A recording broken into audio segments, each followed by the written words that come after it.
एक बेसहारा माँ अपने दो मासूम बच्चों को दुनिया की सख्त हकीकतों के बीच छोड़कर लौटकर न आने वाले देश चली गई। अपने दो मासूम बच्चों को छोड़कर वह मर गई। दो मासूम 10 साल की बच्चियां जैनब और माहिरा माँ की कब्र के पास खामोशी से बैठकर रो रही थीं। मिट्टी की खुशबू में भीगी हुई उस कब्र को वह जीते जागते इंसान की तरह गले लगाकर कह रही थीं, अम्मा वापस आ जाओ, हमें बहुत भूख लगी है। रुकैया चाची हमें मारती हैं, हम तुम्हारे बगैर कैसे रहेंगे। यह मंजर देखकर कोई भी ठिठक कर रुक जाता। यूं लगता था जैसे हवा भी थम गई हो। इतने छोटे बच्चों के मुंह से इतनी तकलीफ भरी बातें सुनकर दिल कांप उठता। दिन के समय तेज धूप जमीन के सीने पर आग बनकर बरस रही थी। पेड़ों के पत्तों पर भी जैसे गर्मी की घंटियां बज रही थीं। ऐसी खौफनाक गर्मी के बीच 10 साल की दो नाजुक जानें जैनब और माहिरा गांव के कुएं से बड़े बड़े पानी के डोल उठाकर लड़खड़ाते हुए घर की तरफ लौट रही थीं। उनके हाथ कांप रहे थे मगर वह खामोशी से चलती जा रही थीं। घर पहुंचकर जब उन्होंने डोल बकरियों और गायों के सामने रखे और सहन में दाखिल हुईं, तो अंदर से तेज गर्ज जैसी एक चीख सुनाई दी। उनकी चाची रुकैया चीख कर कहने लगी, अंदर कौन आने को बोला, पहले काम खत्म करो। लड़कियां सर झुकाकर शर्म और थकान के साथ आहिस्ता से बोली, चाची काम तो खत्म कर दिया है, बहुत भूख लगी है, हमें कुछ खाने को दे दो। यह सुनकर रुकैया का गुस्सा और भड़क उठा। वह दौड़ती हुई आई और गर्ज कर बोली, भूख, तुम्हें तो हर वक्त भूख ही लगी रहती है, जाओ पहले कपड़े धो फिर खाना मिलेगा। दो नन्ही बच्चियां साखित खड़ी रह गईं। उनकी आंखों के किनारों पर जमा आंसू खामोशी से जमीन पर टपकने लगे, जैसे उनका बेआवाज दर्द भी किसी को दिखाई न देता हो। रुकैया की बात सुनकर नन्ही दोनों बहनें जैनब और माहिरा भूख से कांपते हाथों से फिर कपड़े धोने लगी। उनकी जिंदगी गोया हर दिन उन्हें नई कड़ी आजमाइश में डाल देती थी। हर लम्हा पहाड़ की तरह भारी था। सिर्फ 1 महीने पहले उनके माँ बाप इस दुनिया से रुखसत हो चुके थे। माँ की ममता, बाप की मोहब्बत, सब कुछ खोकर वह अचानक तन्हा हो गई। माँ की मौत ने जैसे उनकी जिंदगी के दरवाजे पर बेरहम अंधेरा खोल दिया था। अब वह मुकम्मल तौर पर उसी रुकैया चाची पर मुनहसिर थीं, जिसका दिल इतना सख्त था कि उससे तो पत्थर में भी ज्यादा रहम होता। उसी दिन भी दोनों बहनें पानी के डोल हाथ में लिए कुएं की तरफ जा रही थीं। कुएं पर पहुंचकर माहिरा बोली, जैनब अम्मा बहुत याद आ रही हैं और बहुत बहुत भूख भी लगी है, चलो ना अम्मा की कब्र के पास चलते हैं। जैनब ने डरी हुई आंखों से कहा, चाची नाराज हो जाएंगी, देर हुई तो मारेंगी। लेकिन माहिरा की जिद और आंसू देखकर जैनब इनकार न कर सकी। दोनों कुएं का रास्ता छोड़कर कब्रिस्तान की तरफ चल पड़ी। उसी समय रास्ते में अचानक उनकी नजर जमीन पर पड़े 2 टुकड़े सूखी रोटी पर पड़ी। वह झुककर उन्हें उठा ली। भूख की शिद्दत जितनी थी उतनी ही रिज़्क़ के लिए शुक्रगुजारी भी। अल्लाह जो देता है वह हराम नहीं, यह बात वह बचपन से जानती थी। रोटी हाथ में लेकर जब वह माँ की कब्र के पास पहुंची तो उनकी आंखों के आंसू रुकने का नाम नहीं ले रहे थे। 2 नन्ही हस्तियां उस ठंडी मिट्टी पर हाथ रखकर रोने लगी। अम्मा वापस आ जाओ ना, तुम्हारी बेटियां तुम्हें बहुत याद करती हैं, हमें बहुत भूख लगती है, चाची बहुत मारती हैं। अम्मा तुम कहाँ हो? उनकी सिसकियों और फरियाद में जैसे हवा भी बोझिल हो गई। काफी देर बाद वह फिर कुएं से पानी भरकर घर लौट आई। दरवाजे में कदम रखते ही चाची रुकैया जोर से चीख कर बोली, अभी तक इतनी देर क्यों, क्या कर रही थी? जैनब ने सर झुकाकर कहा, चाची कुएं पर बहुत सी औरतें थीं, इसीलिए थोड़ी देर हो गई। रुकैया ने झिझलाकर कुछ सूखा खाना उनकी तरफ धकेल दिया। दोनों बहनों ने शुक्रगुजारी भरी आंखों से अल्हम्दुलिल्लाह कहा और बावर्ची खाने में बैठकर खा लिया। दिन उसी तरह गुजरते जा रहे थे, भूख, मारपीट, खौफ और अजाब के बीच। यूं कई दिन गुजर गए।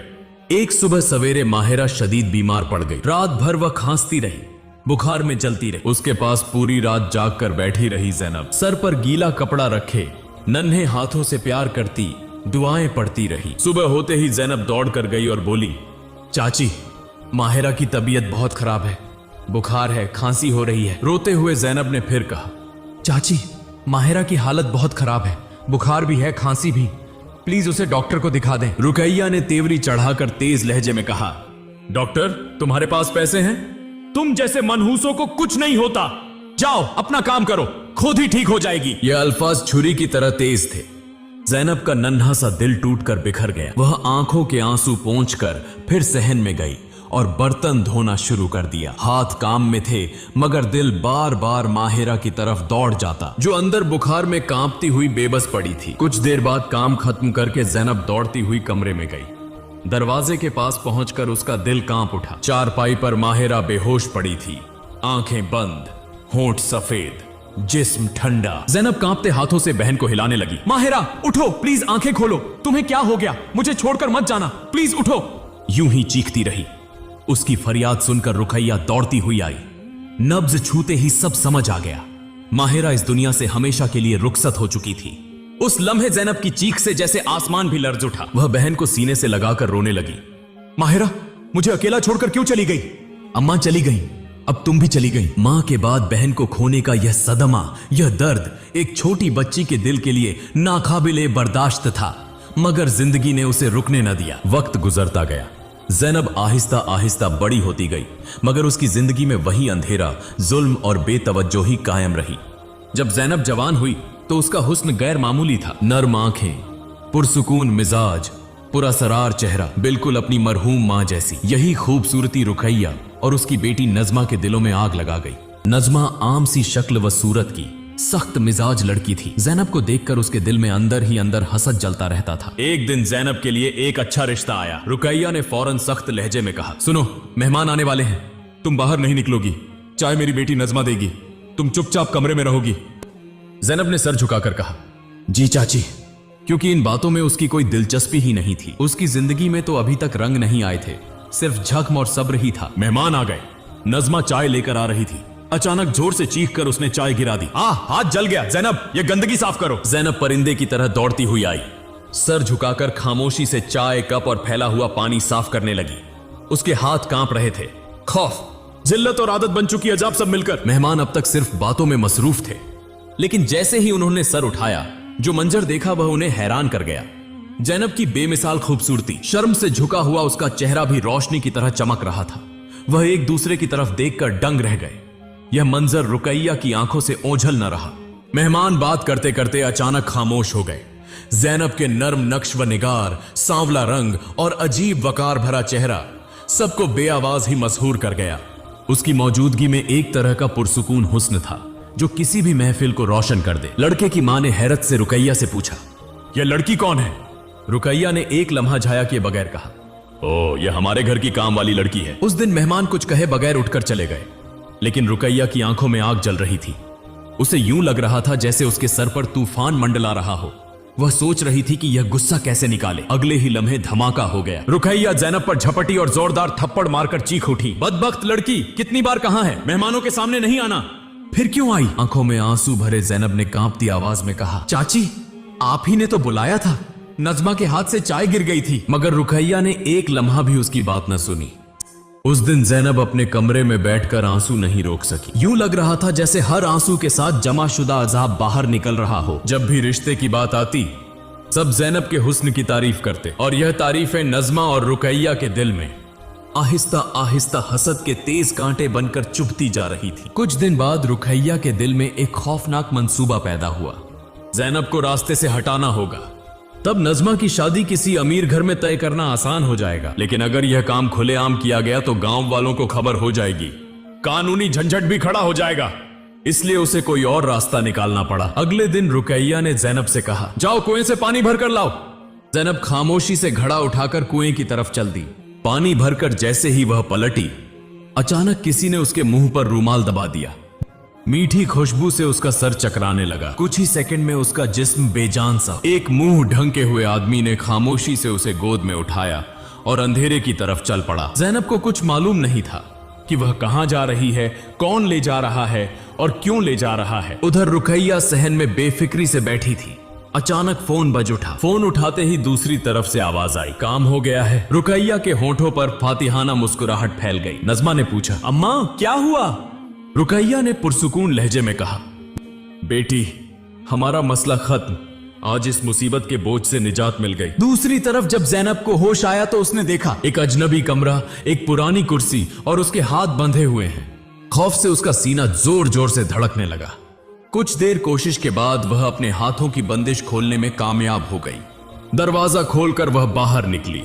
चारों तरफ घना जंगल, खामोशी तारी थी। दूर उसकी नजर पड़ी, एक आदमी खाना खा रहा था। वह हैरान हुआ, उसने तवक्को नहीं की थी कि ज़ैनब इतनी जल्दी होश में आ जाएगी। वह आदमी फौरन उसकी तरफ लपका। एक लम्हा सोचे बगैर ज़ैनब ने जमीन पर जोर दिया और पागलों की तरह जंगल में दौड़ने लगी। उसके जहन में उस समय सिर्फ एक ही बात थी, मुझे बचना है। वह समझ चुकी थी उसे अगवा किया गया। दौड़ते दौड़ते उसके पैरों में कांटे चुभ रहे थे, आंखों के आगे बार बार अंधेरा छा रहा था। जिस्म में मलाई गई दवा का असर अभी तक खत्म नहीं हुआ था। उसी लम्हे वह अचानक किसी से जोर से टकरा गई। धुंधली आंखों से उसने बस इतना देखा, एक नौजवान, और अगले ही लम्हे सब कुछ अंधेरा हो गया। दूसरी बार जब उसे होश आया तो उसने खुद को अस्पताल के एक बिस्तर पर लेटा हुआ पाया। सर बोझिल, जिस्म कांप रहा था, दिल में खौफ और बेचैनी थी। उसी समय वही नौजवान कमरे में दाखिल हुआ जिससे वह आखिरी बार जंगल में टकराई थी। ज़ैनब चौंक उठी, दिल की धड़कन तेज हो। नौजवान ने नरमी से कहा, आप घबराई नहीं, आप महफूज हैं। जो आदमी आपको अगवा कर रहा था, मैंने आपको उसके हाथ से बचाया। वह कह रहा था कि आपकी चाची ने उसे यह काम करने को कहा है, मगर उस समय मैं उसे पकड़ नहीं सका, इसलिए आपको अस्पताल ले आया। यह सुनकर ज़ैनब की आंखों से बेइख्तियार आंसू बहने लगे। यकीन नहीं आ रहा था, उसकी अपनी चाची ही हसद और नफरत में अंधी होकर उसे मार डालने का मंसूबा बना चुकी थी। वह फूट फूट कर रोने लगी। नौजवान ने पूछा, आप कौन हैं? कहाँ रहती हैं? माँ बाप कहाँ हैं? मैं आपको घर छोड़ दूंगा। ज़ैनब रोते हुए बोली, मेरा कोई नहीं, मैं चाची के घर रहती थी और आज उसी ने मुझे मारने की कोशिश की है। मैं अब वहां वापस नहीं जा सकती। उसकी बात सुनकर नौजवान का दिल अजीब सा हो गया। उसने कहा, अगर आप चाहें तो मेरे घर आ सकती हैं। मैं अकेला रहता हूं, मगर मेरे घर में बहुत से मुलाजिम हैं, आप उनके साथ रह सकती हैं। ज़ैनब ने शुक्रगुजारी भरी निगाहों से उसकी तरफ देखा। उसके पास और कोई रास्ता नहीं था। उस समय बस यही नौजवान उसका सहारा था। उधर चाची की बेटी नज़मा के लिए एक अच्छा रिश्ता आ गया। चाची ने फौरन हां कर दी। नज़मा की शादी हो गई और गांव वालों में चाची ने यह कहानी फैला दी, ज़ैनब किसी आशिक के साथ भाग गई है। गांव के लोग उसे मलामत करने लगे, कैसी लड़की है, माँ की इज्जत भी न रख सकी। चाची यह सब सुनकर दिल ही दिल में खुश होती रही, क्योंकि वह जानती थी कि लोग यही समझेंगे कि ज़ैनब जिंदा नहीं रही। उधर ज़ैनब उस नौजवान की शानदार हवेली में रहने लगी। वहां वह काम करती, दूसरी खादिमाओं के साथ रहे। कब उस नौजवान के दिल में ज़ैनब के लिए मोहब्बत पैदा हो गई, यह उसे खुद भी मालूम न हो सका। ज़ैनब का हुस्न और उसकी सादगी ने उसे मशहूर कर दी। एक दिन उसने साफ साफ कह दी, ज़ैनब, मैं तुमसे मोहब्बत करता हूँ। मैं एक बहुत आम इंसान हूँ, मेरे माँ बाप नहीं हैं, मैं तुमसे शादी करना चाहता हूँ। गरीब घर की लड़की ज़ैनब पहले तो हैरान रह गई। एक तरफ उसका झोंपड़ी वाला माजी था और दूसरी तरफ यह आलीशान महल और नेक दिल नौजवान। आखिरकार उसने हाँ कर दी। यूं ज़ैनब की शादी नौजवान शहरोज से हो गई। शहरोज ने साबित कर दिया कि वह एक बेहतरीन शौहर है। उसने कहा, तुम्हारे माजी के सारे जख्म मैं भर दूंगा। ज़ैनब, जिसने सारी जिंदगी जुल्म सहा था, आज वह उसी महल की मलिका बन गई। लेकिन उधर चाची की बेटी नज़मा की खुशी कायम न रह सकी।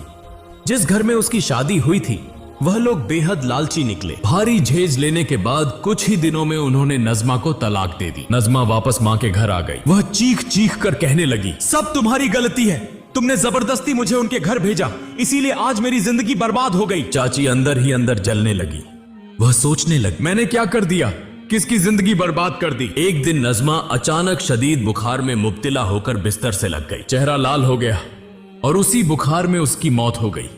चाची तड़प तड़प कर रोने लगी। उसकी पूरी जिंदगी जैसे टूटकर बिखर गई। वह बार बार कहने लगी, मेरी बेटी के साथ ऐसा कैसे हो गया। तभी उसे याद आया, बिल्कुल उसी तरह तो नन्ही माहिरा बुखार में जलकर मर गई थी और ज़ैनब किस तरह अपनी बहन को बचाने के लिए रोती रही थी।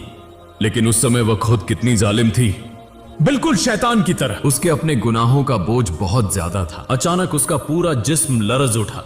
चाची फूट फूट कर रोने लगी। उधर ज़ैनब को इन सब बातों का कुछ भी इल्म न था। कुछ दिन बाद नज़मा की चाची के सीने में शदीद दर्द शुरू हुआ। उसे फालिज का दौरा पड़ा। अब वह मुकम्मल तौर पर मफलूज हो गई, बिस्तर से लगकर रह गई। हर लम्हा वह इंतजार करने लगी, ज़ैनब कब आएगी, कब मुझे माफ करेगी। और उधर ज़ैनब की जिंदगी खुशियों से भर चुकी। अल्लाह ने उसे एक बेटा भी अता फरमाया। उसकी जिंदगी जैसे मुकम्मल हो गई। एक दिन शहरोज ने कहा, ज़ैनब, तुम्हें अपनी चाची से मिलना चाहिए। अगले दिन वह अपने बेटे को लेकर चाची के घर गई। लेकिन वहां पहुंचकर जो मंजर उसने देखा, उससे उसका दिल लरज उठा। चाची बेबस हालत में चारपाई पर पड़ी थी और हिचकियों के साथ रो रही थी। ज़ैनब फौरन आगे बढ़ी।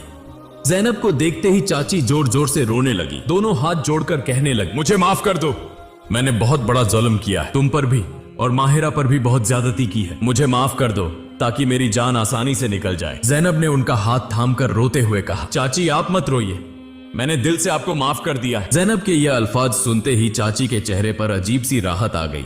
उन्होंने एक गहरी सांस ली, जैसे वह उसी एक जुमले की मुंतजिर थीं, और खामोशी से आखिरी सांस ले ली। जैनब का दिल टूट चुका था, लेकिन उसका दिल मुतमिन था। उसने महसूस किया अल्लाह ने इंसाफ कर दिया है। जो जुल्म वह बचपन से सहती आ रही थी, आखिरकार उसका खात्मा हो गया। उसके बाद जैनब अपने शौहर के साथ खुशी और सुकून से जिंदगी गुजारने लगी। बहुत सी लड़कियां उसकी किस्मत देखकर हसद करती थीं, लेकिन जैनब किसी की तरफ तवज्जो नहीं देती थी, क्योंकि वह जानती थी कि उसके सब्र का पूरा अज्र अल्लाह ने उसे अता कर दिया है। चाची की मौत के बाद कई साल तक जैनब खुशहाल रही, लेकिन उस सुनहरी खामोश खुशी के अंदर एक ऐसा अंधेरा छिपा हुआ था जिसका कोई कभी तसव्वुर भी नहीं कर सकता। एक दिन गहरी रात अचानक जैनब की आंख खुल गई। कमरे के बाहर सहन से एक अजीब सी सरगोशी सुनाई दे रही। यूं लगा जैसे किसी की भारी सांसें हों, साथ ही हल्की हल्की कदमों की आहट भी आ रही। ऐसी आवाज इस घर में किसी ने पहले कभी नहीं सुनी। जैनब उठकर खड़ी हो गई। कमरा अंधेरे में डूबा हुआ था। उसके सीने में दिल की धड़कन तेज होती जा रही। वह आहिस्ता आहिस्ता खिड़की की तरफ बढ़ी और उसने देखा एक आदमी दीवार के पास खड़ा कमरे के अंदर झांक रहा है। मध्यम साये में उसका चेहरा नजर नहीं आ रहा था, लेकिन वह आंखें जल रही थी, जैसे उनमें किसी के लिए शदीद नफरत भरी। जैनब खौफ के मारे पीछे हट गई। उसके गले से कोई आवाज न निकल सकी। कुछ देर बाद वह आदमी अंधेरे में गायब हो गया। अगली सुबह जैनब ने अपने शौहर को सारी बात बता दी, लेकिन शौहर हंसकर बोले, रात के अंधेरे में तुम्हें कोई गलतफहमी हो गई होगी। जैनब खामोश रही, लेकिन उसके दिल में एक सवाल गर्दिश करने लगा। वह आदमी कौन था और वह उसे क्यों देख रहा था? कुछ दिन बाद उस सवाल का जवाब मिला। चाची अपनी मौत के वक्त एक छोटा सा संदूक उसके पास छोड़ गई थी। वह संदूक बंद था। अजीब बात यह थी कि चाची अपनी मौत से बहुत पहले बार बार कहती थी, मेरे संदूक को कोई हाथ न लगाए। जैनब के दिल में तजस्सुस जाग उठा। जब उसने ताला तोड़ा तो एक जर्द पड़ा हुआ खत फर्श पर आ गिरा। खत खोलते ही जैनब का खून जैसे जम गया। खत में लिखा था, जैनब अगर कभी तुम यह संदूक खोलो तो जान लेना मैंने तुम्हारी जिंदगी में जो कुछ किया उसके पीछे एक खौफनाक राज है। मैंने तुम्हें अपनी मर्जी से तकलीफ नहीं दी, बल्कि जिसके हुक्म पर मुझे यह सब करना पड़ा वह आज भी जिंदा है और उसने तुम्हें माफ नहीं किया। होशियार रहना। जैनब का पूरा जिस्म कांपने लगा। उसे चाची की वह रात की गिरिया वजारी, माफी मांगना, सब कुछ याद आ, जैसे इन सब के पीछे छिपा हुआ इंसान अब खुद उसी की तरफ देख रहा हो। फिर खत की एक और सतर और भी ज्यादा खौफनाक, तुम जिसे रात को देखोगी वही वह शख्स है। जैनब की सांस रुक सी गई। जिस आदमी को उसने खिड़की के पास देखा था वही वह पुरअसरार दुश्मन था। लेकिन वह कौन है? उसने चाची से जुल्म क्यों करवाया और अब जैनब के पीछे क्यों पड़ा है? अगर आपको यह कहानी पसंद आई हो और आप इसका अगला हिस्सा देखना चाहते हो तो जरूर कमेंट में बताइए। हम बहुत जल्द अगले पार्ट के साथ हाजिर होंगे। आप सब अल्लाह रब्बुल आलमीन की बेशुमार रहमत से सेहतमंद रहें, खुश रहें।